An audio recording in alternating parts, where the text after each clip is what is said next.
Good morning student. हम बात कर रहे थे गजानन माधव मुक्तिबोध के द्वारा लिखी गई कविता जिसका शीर्षक दिया गया है सहर्ष स्वीकारा है। सहर्ष का मतलब खुशी के साथ, हर्ष के साथ, आनंद के साथ। इस कविता में मुख्य रूप से जो बात देखने को मिलती है वो है ये कविता गजानन माधव के मुक्तिबोध के निजी अनुभवों पर आधारित है। इसमें कवि ने अपना जो प्रेरणा स्रोत है उसको अज्ञात रखा है। वह अज्ञात प्रेरणा स्रोत जिसके लिए कवि यहाँ पर कह रहा है, इसका रहस्य पूरी कविता में बना हुआ है। पढ़ने वाला पाठक ये नहीं समझ पाता कि वो अज्ञात कौन है। वो इसकी माँ है, पत्नी है, प्रेयसी है, बहन है, सहचरी है या कोई और है। कवि इस कविता में स्वीकार करता है कि उसके जीवन में जो भी कमजोरियां या उपलब्धियां हैं उन्हें उसके प्रिय का प्रेम और समर्थन प्राप्त है। उसके गर्वीली गरीबी, गंभीर अनुभव, विचार, चिंतन, भावनाओं की नदी सब मौलिक हैं। मौलिक अर्थात उसके स्वयं के हैं, निजी हैं, किसी के द्वारा उसे प्रदान नहीं किए गए हैं। ये सब उसके प्रिय के प्रेम का संबल पाकर ही प्राप्त हुए हैं। कवि अपने प्रिय से बहुत गहराई से जुड़ा हुआ है। वह स्वयं को जितना भी अपने प्रिय के लिए उंडेलता है, खाली करता है, उतना ही वह फिर भर आता है। मानो उस प्रिय के प्रेम का कोई झरना उसके भीतर बह रहा है। उसे लगता है कि उसका प्रिय उस पर चांद की तरह खिला रहता है।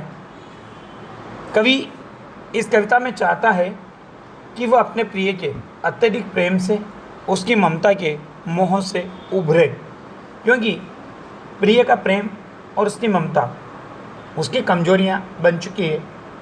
वह सदा ही उसकी आत्मीयता के उजाले में रहते रहते कमज़ोर हो गया है।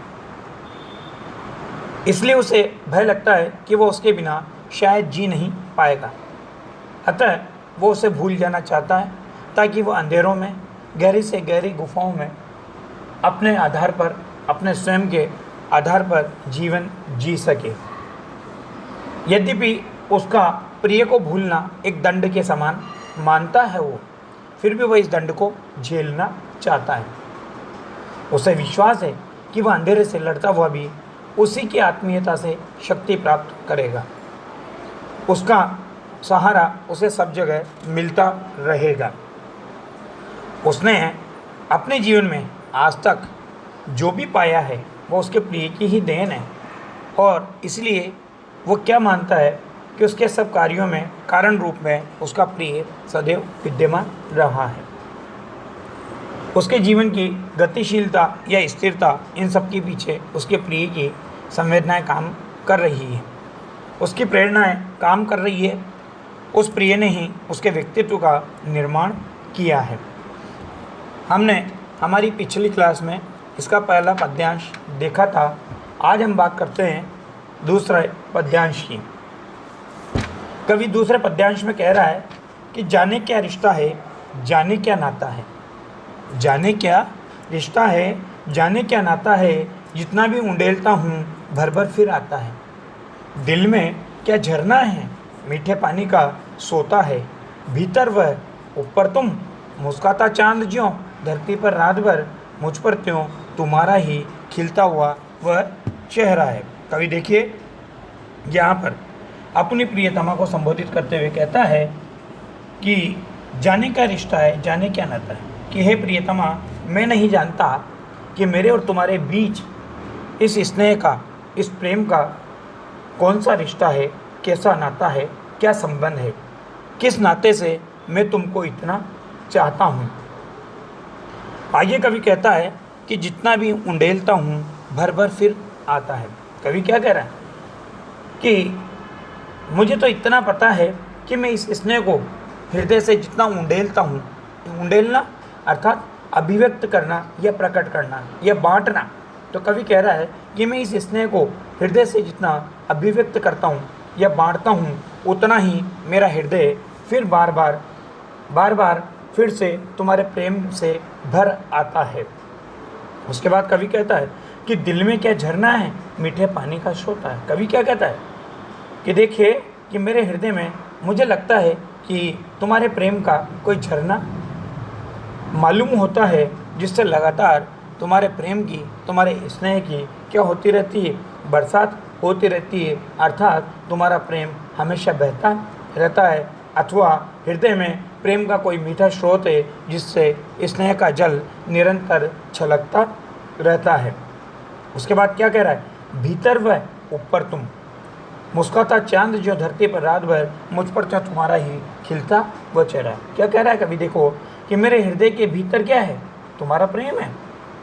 भीतर वह अर्थात तुम्हारा प्रेम है, और ऊपर तुम, और इस प्रेम पूरित हृदय के ऊपर कौन है, तुम। अर्थात इस प्रेम पूरित हृदय के ऊपर तुम विराजमान हो, और तुम्हारा यह खिलता हुआ मुख, क्या कह रहा है, मुस्कुराता चांद जो धरती पर रात भर, मुझ पर त्यों तुम्हारा ही खिलता वह चेहरा। तो नीचे वाली लाइन से हम अर्थ ले रहे हैं, मुझ पर त्यों तुम्हारा ही खिलता वह चेहरा है। तो क्या कह रहा है कभी कि तुम्हारा ये खिलता हुआ चेहरा, मुख मेरे हृदय में हमेशा इस प्रकार रहता है, जिस प्रकार क्या होता है, इस प्रकृति में पूर्णिमा का जो चंद्रमा होता है, रात भर क्या करता है, आकाश में अपनी चांदनी बिखेरता रहता है। उसी प्रकार से तुम्हारा प्रेम, तुम्हारा चेहरा मेरे हृदय के ऊपर हमेशा अपना प्रभाव अभिव्यक्त करता रहता है। तुम्हारा ये खिलता हुआ मुख मेरे हृदय में सदा इस प्रकार विद्यमान रहता है, जैसे पूर्णिमा का चंद्रमा रात भर आकाश में अपनी चांदनी बिखेरता रहता है। क्लियर हुआ। अब देखिए आप इस कविता की विशेष बातें हैं, वो मैं आपको समझा दूँ एक बार। इस पद्यांश की कवि यहाँ पर अपने और प्रिय के बीच एक ऐसा अटूट संबंध मानता है जिसे कहा नहीं जा सकता, अर्थात अकथ यानी जिसे कहा नहीं जा सकता, उस अकथ संबंध को यहाँ पर प्रकट कर रहा है। वो अपने प्रिय के प्रेम की गहराई को समझ नहीं पा रहा है, परंतु उसे लगता है कि उसकी प्रिया का प्रेम उसके जीवन में कैसा है, एक निर्झर के समान, एक झरने के समान है, जो रह रह करके क्या करता रहता है, उसे भिगोता रहता है, उसे डुबोता रहता है। कवि अपने हृदय से जितना भी उस प्रियतमा के प्रेम को उंडेलता है, प्रकट करता है या अभिव्यक्त करता है, वो हृदय फिर से उसके प्रेम से भर जाता है। उसके हृदय से उस प्रियतमा का प्रेम समाप्त नहीं होता, इसलिए उसे लगता है कि उसके हृदय में उस प्रियतमा के प्रेम का एक झरना बह रहा है। कवि ने अपनी प्रिया को अपने जीवन में इस प्रकार से अनुभूत किया, इस प्रकार से आच्छादित महसूस कर रहा है, इस प्रकार से छाया हुआ महसूस करता है, जैसे धरती पर हमेशा चंद्रमा छाया रहता है, मुस्कुराता रहता है, अपनी चांदनी को बिखेरता रहता है। कहने का अभिप्राय यह है कि कवि के जीवन पर हमेशा उसके प्रिय का प्रफुल्लित और आनंदित चेहरा जगमगाता हुआ दिखाई देता है। कवि को अपने प्रियतमा से असीम प्रेम है, असीम अर्थात जिस प्रेम की कोई सीमा नहीं होती। उसकी प्रिया को भी कवि से अगाध प्रेम है, अगाध यानी बहुत गहरा प्रेम है, इसलिए वो कवि पर हमेशा मुग्ध रहती है, आनंदित रहती है और उस पर प्रसन्नता बरसाती रहती है। उसके बदले में क्या होता है, कवि प्रिया को भी क्या करता है, अपने असीम प्रेम को प्रदान करता है। उसका हृदय हमेशा उसके प्रेम से, उसके स्नेह से छलकता रहता है।